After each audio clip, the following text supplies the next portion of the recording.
Technically, I am standing next to an Italian import.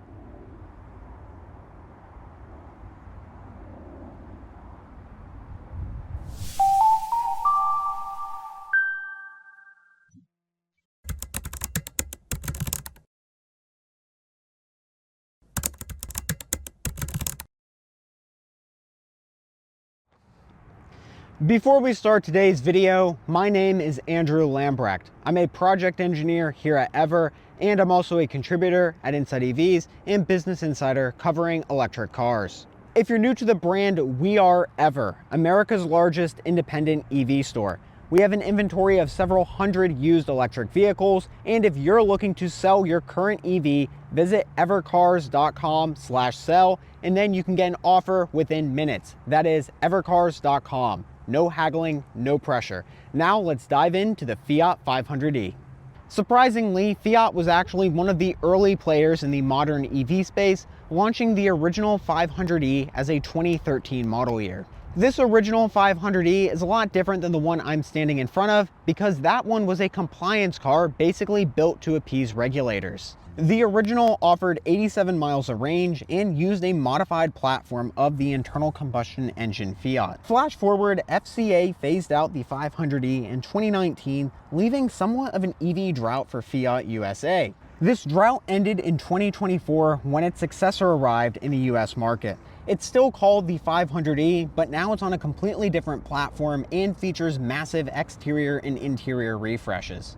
Using Stellantis's Stella small platform, the new 500e features a 42 kilowatt-hour battery, delivering a range of 149 miles. At 143 inches long, the 500e is officially the shortest new car for sale in the US. It's also the lightest new EV on the market, weighing in at just 2,952 pounds. For a bit of perspective, a gas-powered two-door Mini Cooper actually weighs more at 3,078 pounds. Under the skin, it features a front-mounted motor producing 117 horsepower, and it gets a respectable peak charge rate of 85 kilowatts. While those specs make sense for a city-bound EV, the price tag is where it gets interesting. The 500e starts at $32,495 with destination fees. That's more expensive than the new Chevy Bolt, which is a compact crossover starting at $28,995, and that offers 262 miles of range. Even the 303-mile range Nissan Leaf is $1,000 cheaper than the 500e. Essentially, if you choose the Fiat, you're getting less range for more money. But the Fiat isn't necessarily about on-paper specs, or at least that's probably what Stellantis would say. So let's explore this car in depth to see what it actually offers. The new 500e has the traditional Fiat 500 design with some modern tweaks. One of these are the headlamps. So now we no longer get circular headlamps, we get these split circular headlamps with like eyebrows on top. I think they look pretty cool, but I'm not really sure what the enthusiasts think, as this might end up being a 996 Porsche 911 headlamp scenario. Moving around the side, we can see these 17-inch alloy wheels, which look really nice, and you can also tell that this car is relatively low to the ground. We get just 4.5 inches of ground clearance. There's a few things I really like on the side of the vehicle. The first one is these really cool side scuttles that have the Italian flag built into them. Looks pretty neat. We also get this really nice body line that just extends, well, throughout the body of the vehicle. And we have these concealed door handles. So they are electronic release mechanisms, but basically you just reach inside, open it up, and then you can close it. We get manual releases for emergencies on the inside, but most of the times you will just press the electronic popping mechanism. Moving around back, we get a very cleaned up rear end compared to the previous generation. This looks a lot more modern and clean. We get LED taillights, and there's Italian Easter eggs on either side, which is pretty cool. And the Fiat emblem is now just a Fiat script in body color. I'm not looking in that direction, but I'm pretty sure there's a drug deal going on.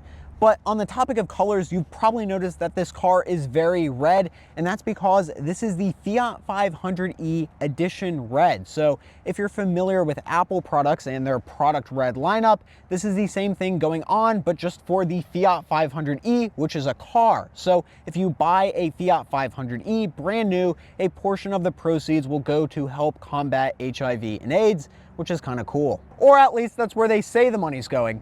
Who knows? Around back, we get a manual tailgate revealing 7.5 cubic feet of cargo space, which isn't a lot, but I mean, for Fiat owners, if you're gonna buy zucchini or whatever at Whole Foods, it's probably gonna be big enough. And around front, there's actually no front trunk, which is a little sad because it seems like there would be enough space to at least put a small tray in there, but you don't get that in the Fiat 500e. This is actually really sad, so let's take a moment of silence to remember all the possible kale that would have been stored up here by Fiat 500e owners who exclusively shop at Sprouts. And since the Fiat 500e has 2 doors and 4 seats, I will now attempt to get into the second row. So first off, I open up the driver's door, lovely.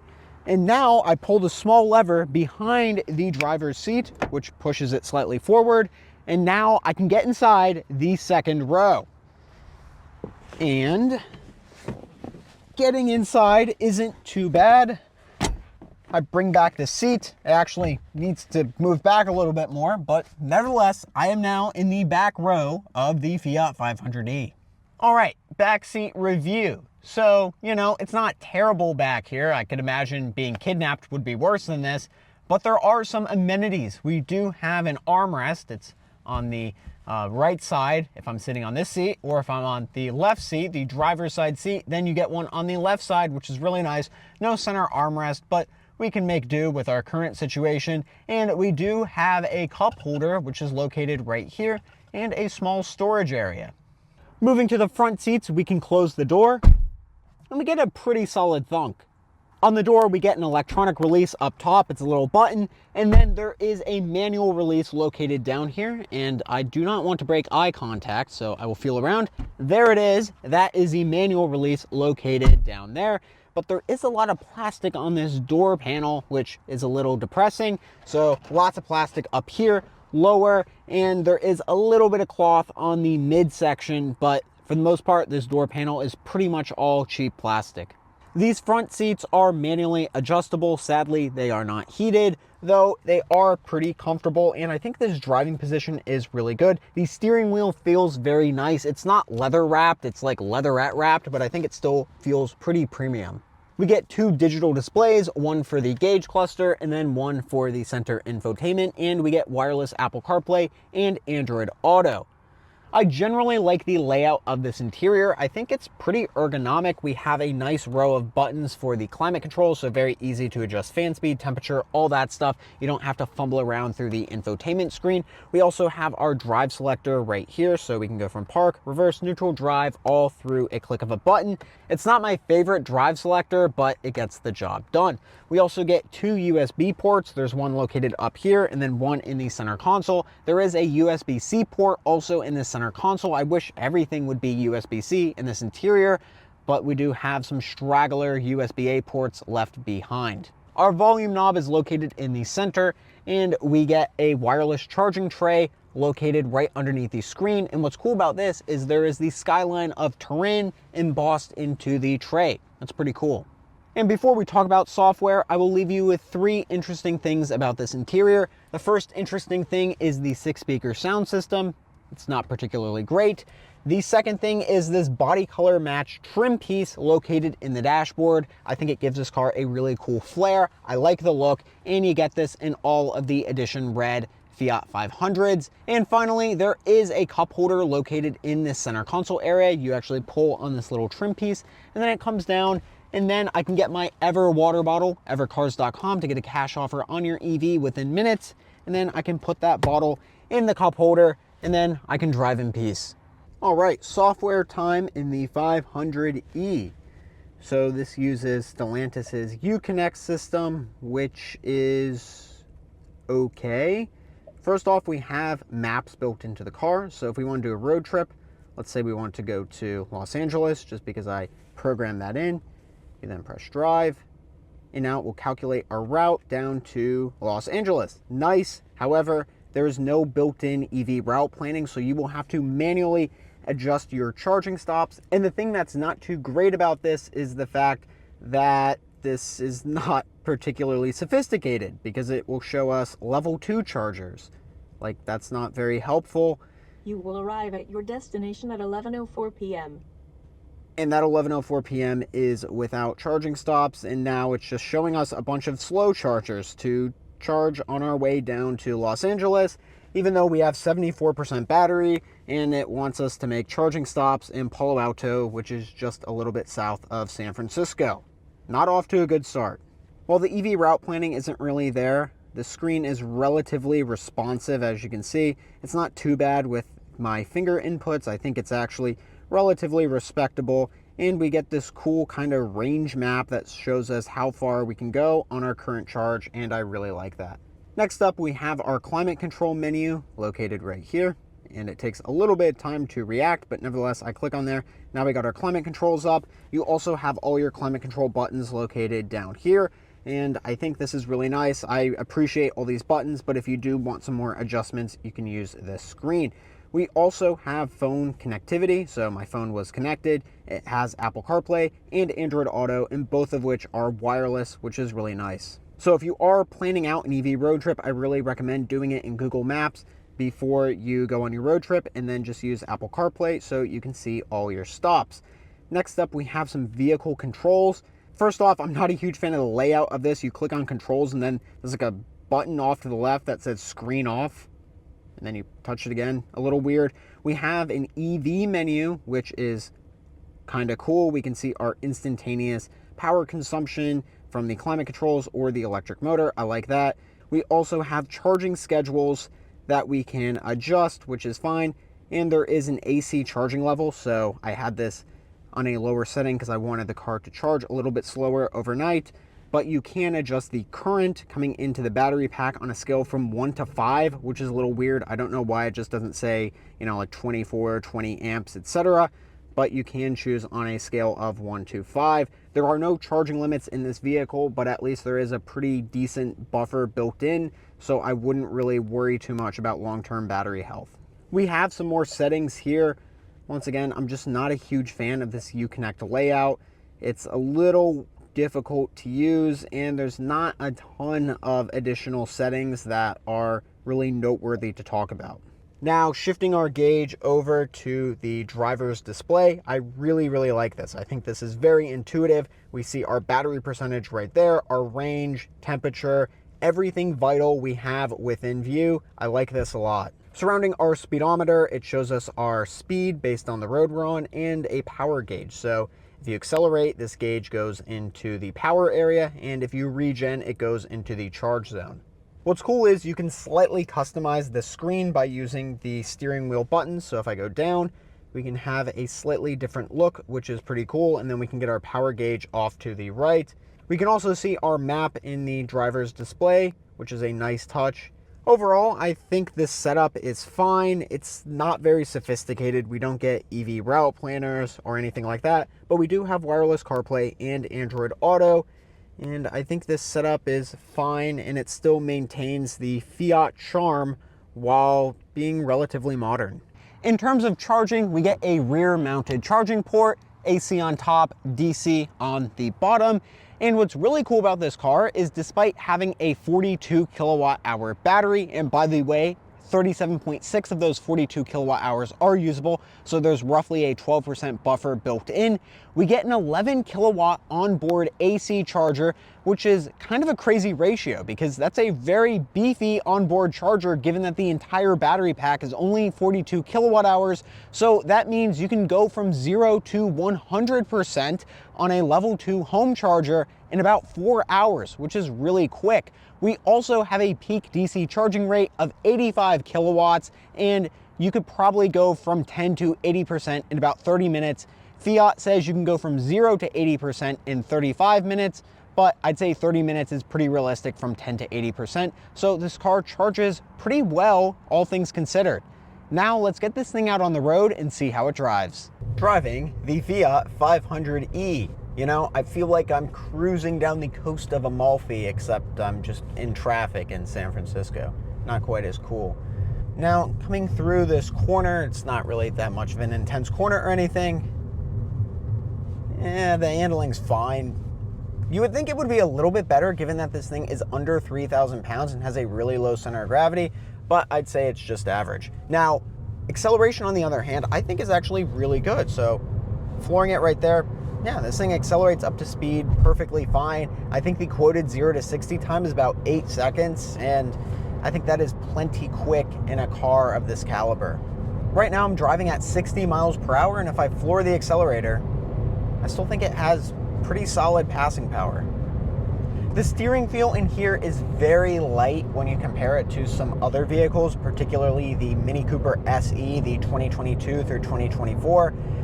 That car feels a lot more rigid in corners. The steering feel in there is a lot heavier. It's a lot sportier than this. This is a lot more relaxed than what you would get in the Mini Cooper. So if you want something sportier, I'd recommend you check out the used Mini Cooper SE. But if you want something more, I don't know, calm, then I would go with the 500e. The suspension in here I think is fine for an economy car. You do feel a lot of bumps through the road, and maybe that's just because this car has a very short wheelbase and probably not a ton of suspension travel, given that we only have 4.5 inches of ground clearance. But nevertheless, for what it's worth, I wouldn't say it's a big complaint. Surprisingly, this actually feels very planted at highway speeds, even though we're on 205 with tires and the very small form factor of this whole vehicle. I think it actually does great at highway speeds.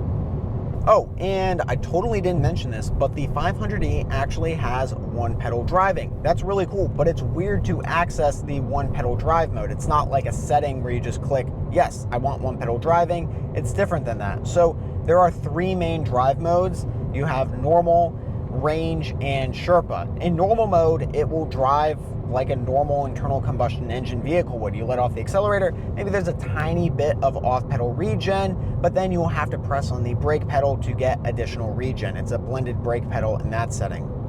The next mode is range mode. If you put it in here, this will have one pedal driving. You let off the accelerator, it will start to slow you down, and it will bring you to a complete stop. So it basically turns off creep mode. It's a little weird that this is through a mode, because most cars are like, do you want to keep creep mode on, off? Do you want to have one pedal driving enabled? But in this car, it's either like normal mode or creep mode off, full regen on, and I think that's fine because I normally like to keep those settings on. The final mode is called Sherpa mode, and this one limits the climate control usage and makes the top speed 50 miles per hour. There is a kickdown switch on here, so you can override it, but if you're really trying to be efficient, then you would like that setting on. And finally, we have safety features, and the 500e Red Edition doesn't really have a lot of safety features. We get lane departure warning, so if you like get out of the lane, it will scoot you back in.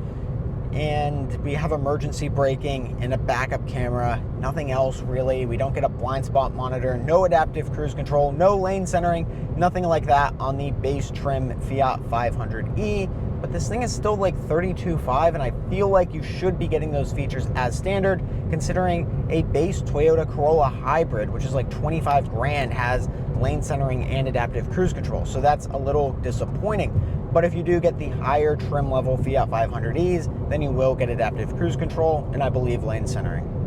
So overall, I actually really like the driving experience in the Fiat 500e. I love the turning radius, which I didn't even mention, but the turning radius is really, really good in here. BMW i3 level's good. I love that. It's very maneuverable for the city. The visibility is overall pretty great, and it's just a really unique, kind of charming vehicle to drive. I like it a lot. And that's the Fiat 500e.